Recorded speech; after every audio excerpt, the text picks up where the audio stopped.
It all starts with riverboats.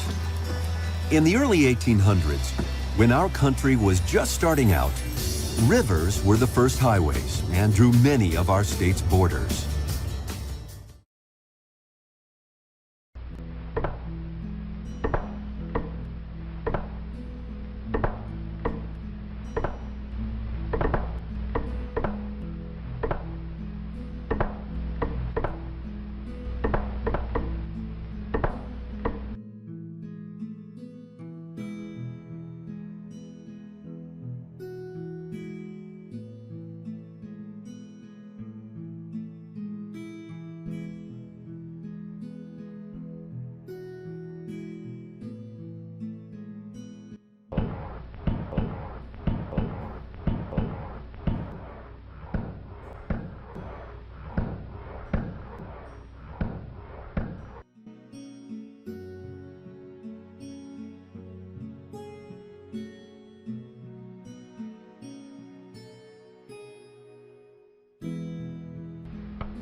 You do what the job requires, whether it's caulking the seams of a flatboat with oakum, chisel, and wooden maul, or whether it's keeping house in a cabin made of logs. And now the passing days have brought the flatboat to completion. The building over, the time for loading arrives. Sacks of wheat and cornmeal, ground in local mills, form a major part of the cargo that goes aboard the boat. Now, up with the plank. Thrust of the pole against the shore. A swing around of the stern to head the boat downstream. And now, with the sweeps in action, the trip is underway. Boys, we're going to New Orleans.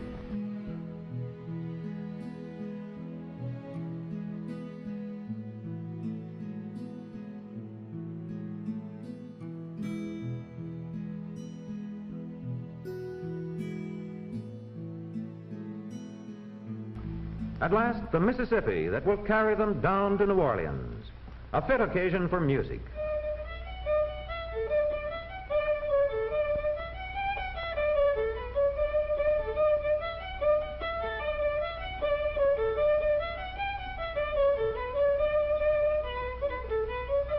Down the river they go, boatmen, cargo, and music.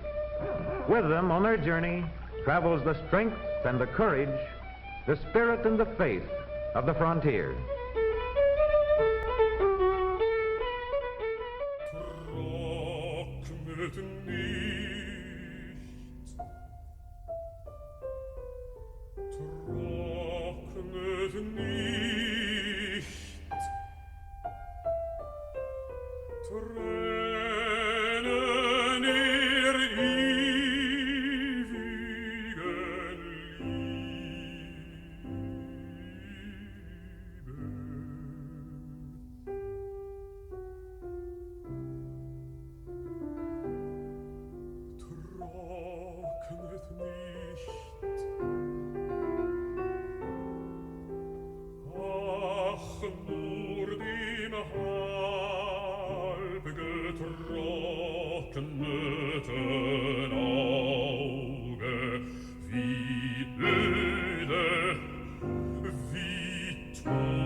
Trocknet nicht Tränen unglücklicher Liebe, unglücklicher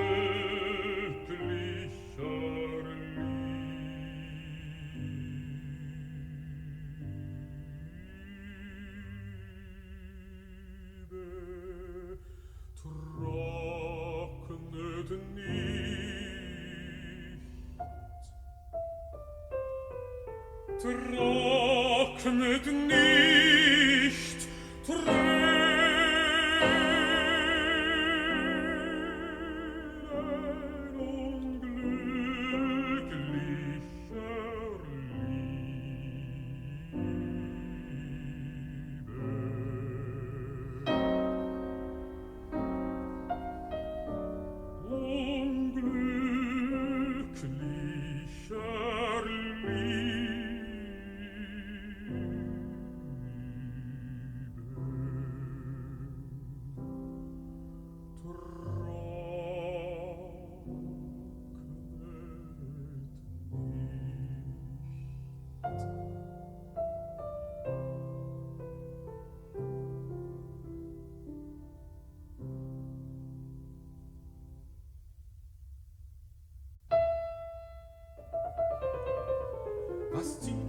das Herz so was zieht mich hinaus und windet und schraubt mich aus Zimmer und Haus, wie dort sich die Wolken und Felsen verziehen.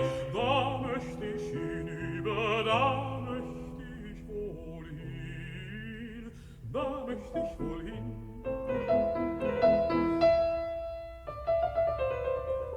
Nun wiegt sich der Rabe geselliger Flug, ich mische mich drunter und folge dem Zug, und Berg und Gemäuer und fittigen wir, sie weilet da drunten, ich spähe nach ihr, ich spähe nach ihr.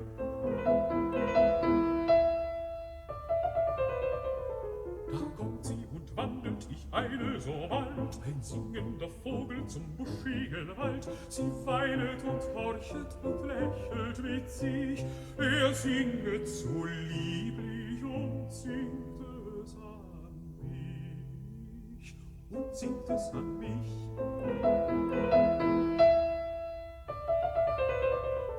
Die scheinende Sonne vergüldet die Höhen, die singende Schöne, sie lässt es geschehen. Sie wandelt am Bache die Wiesen entlang, und finsterer umschlingt sich der Gang, umschlingt sich der Gang. Auf einmal erschein ich, ein blinkender Stern, was glänzet da droben so nah und so fern?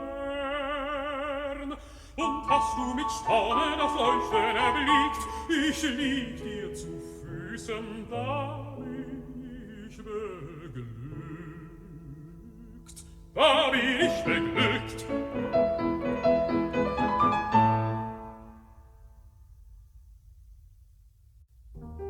Kleine Blume, kleine Blätter streuen mir mit leichter Hand, gute junge Frühlingsgötter tändelt auf ein luftig Band. Zephyr links auf deine Flügel, schlingst um meiner Liebsten Kleid, und so tritt sie vor den Spiegel all in ihrer Munterkeit, sieht mit Rosen sich umgeben, selbst wie eine Rose jung. Einen Blick geliebtes Leben, und ich bin belohnt genug. Einen Blick geliebtes Leben, und ich bin belohnt genug. Fühle, was dies Herz empfindet, reiche frei mir deine Hand, und das Band, das uns verbindet, sei kein schwaches Rosenband, ja, sei kein schwaches Rosenband. Fühle, was dies Herz empfindet, reiche frei mir deine Hand, und das Band, das uns verbindet,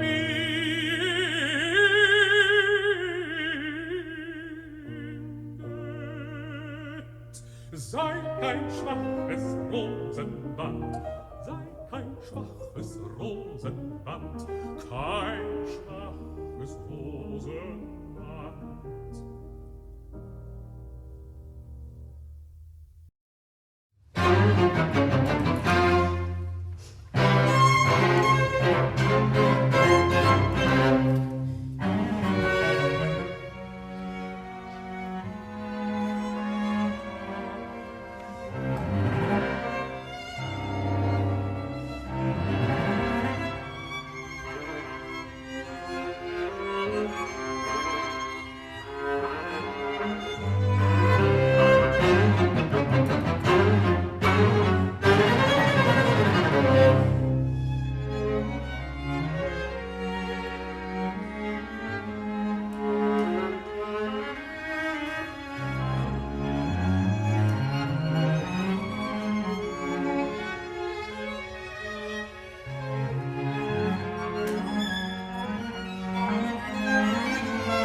It's nearly completed at the end of John Adams' presidency.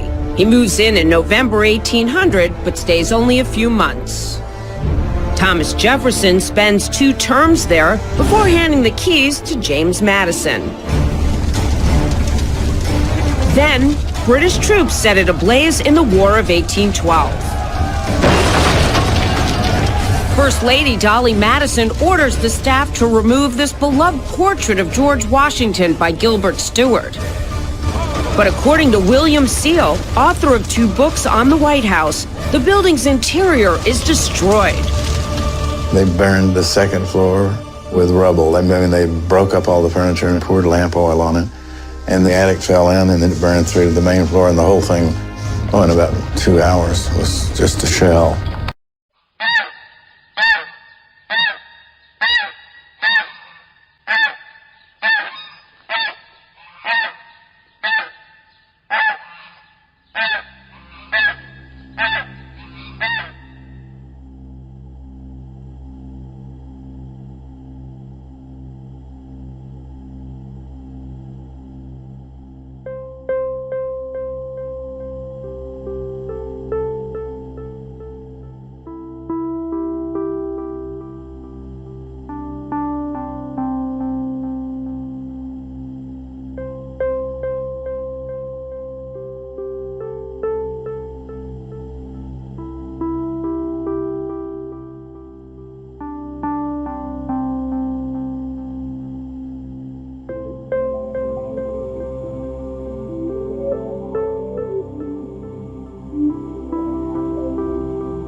There was a lawyer once. His name was Francis Scott Key. Francis Scott Key was a lawyer in Baltimore. The colonies were engaged in vicious conflict with the mother country, Britain. Because of this conflict and the protractedness of it, they had accumulated prisoners on both sides. The American colonies had prisoners and the British had prisoners. And the American government initiated a move. They went to the British and they said, let us negotiate for the release of these prisoners. They said, we want to send a man out to discuss this with you. They were holding the American prisoners in boats about 1,000 yards offshore. And they said, we want to send a man by the name of Francis Scott Key. He will come out and negotiate to see if we can make a mutual exchange. On the appointed day, in a rowboat, he went out to this boat and he negotiated with the British officials. And they reached a conclusion that men could be exchanged on a one-for-one basis. Francis Scott Key, jubilant with the fact that he'd been successful, went down below in the boats, and what he found was a cargo hold full of humanity, men. And he said, men, I've got news for you tonight. You're free. He said, tonight I have negotiated successfully your return to the colonies. He said, you'll be taken out of this boat, out of this filth, out of your chains.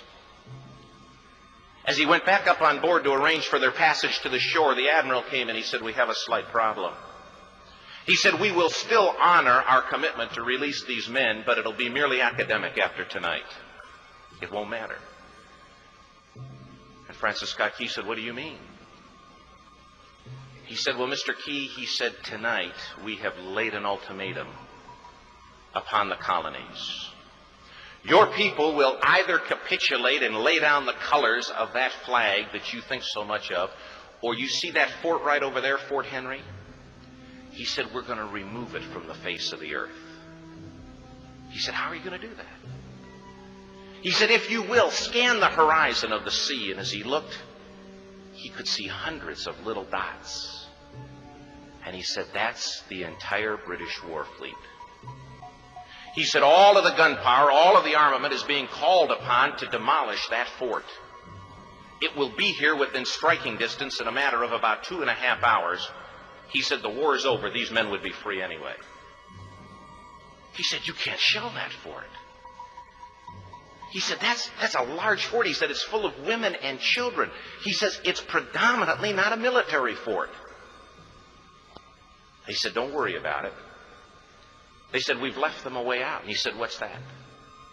He said, do you see that flag way up on the rampart? He said, we have told them that if they will lower that flag, the shelling will stop immediately.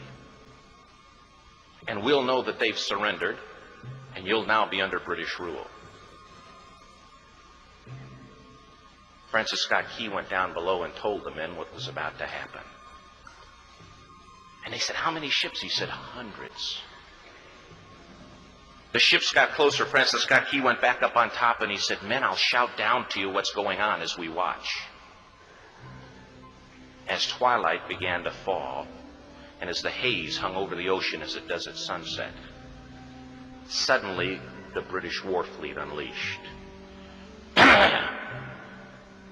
He says the sound was deafening. There were so many guns that there were no reliefs. He said it was absolutely impossible to talk or hear. He said suddenly the sky, although dark, was suddenly lit. And he says from down below, all he could hear the men, the prisoners, saying was, tell us where the flag is. What have they done with the flag? Is the flag still flying over the rampart? Tell us. 1 hour, 2 hours, 3 hours into the shelling. Every time the bomb would explode and it would be close to the flag, they could see the flag in the illuminated red glare of that bomb. And Francis Scott Key would report down to the men below, it's still up. It's not down. The admiral came and he said, your people are insane. He said, what's the matter with them? He said, don't they understand this is an impossible situation? Francis Scott Key said he remembered what George Washington had said. He said the thing that sets the American Christian apart from all other people in the world is he will die on his feet before he'll live on his knees. The admiral said, "We have now instructed all of the guns to focus on the rampart to take that flag down." He said, "We don't understand something. Our reconnaissance tells us that that flag has been hit directly again and again and again, and yet it's still flying. We don't understand that." But he said, "Now we're about to bring every gun for the next 3 hours to bear on that point." Francis Scott Key said the barrage was unmerciful. All that he could hear was the men down below praying. The prayer, "God, keep that flag flying where we last saw it." Sunrise came. He said there was a heavy mist hanging over the land, but the rampart was tall enough. There stood the flag, completely nondescript, in shreds. The flagpole itself was at a crazy angle, but the flag was still at the top. Francis Scott Key went aboard and immediately went into Fort Henry to see what had happened. And what he'd found had happened was that that flagpole and that flag had suffered repetitious direct hits. And when it had fallen, but men, fathers, who knew what it meant for that flag to be on the ground, although knowing that all of the British guns were trained on it, walked over and held it up humanly until they died. Their bodies were removed and others took their place. Francis Scott Key said what held that flagpole in place at that unusual angle were patriots' bodies.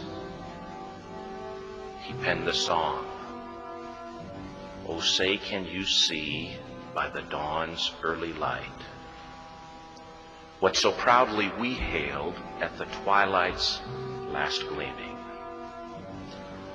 Or the rocket's red glare, the bombs bursting in air, gave proof through the night that the flag was still there. Oh, say, does that star-spangled banner yet fly and wave o'er the land of the free and the home of the brave?" The debt was demanded. The price, it was paid.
search of some Florida longleaf pine. A couple hundred years ago, they made rafts out of heart pine logs and floated them down the Suwannee River, and they went all over the country. This thing's wicked. Wicked awesome. Be careful, guys. Step back, step back. Look at the steam coming off of it.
Jane's born in 1775. She starts penning poems and stories when she's 14. By the time she's 23, she's written the first drafts of 3 novels: Northanger Abbey, Sense and Sensibility, and Pride and Prejudice. But it's not until she's 35 when, with the help of her brother Henry, she finally sees one in print.